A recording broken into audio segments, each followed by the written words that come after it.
Hello student, I'm from Lalbagh Girls College. Today my lecture is for class 11 and my topic is methods of psychology, observation method. After introspection method, this is the second method that I'm going to explain.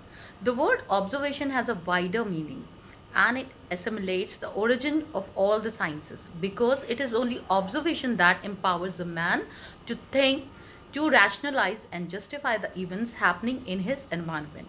The observation has also given birth to experimental method to all the natural sciences. It means when we are, as we all know that psychology is a science of behavior. How do we get the behavior of someone? It is by observing someone's behavior we can get the knowledge of what the person is doing or feeling.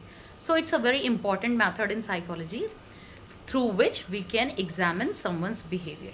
So now I'm going to explain some more characteristic of observation method. Observation is a systematic and careful study of human behavior.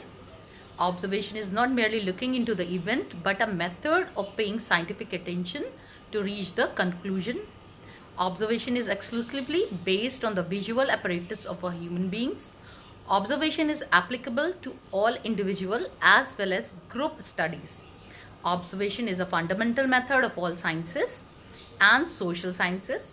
While we are studying the group science or the mass then observation is very helpful. Observation work as an independent method and it also supplements other tools for arriving at favorable and objective results. Now there are a few, as I mentioned you that it's a systematic method. What are the systematic method?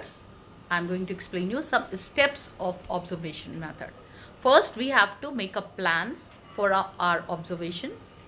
Then we have to understand the area for which we are going to observe.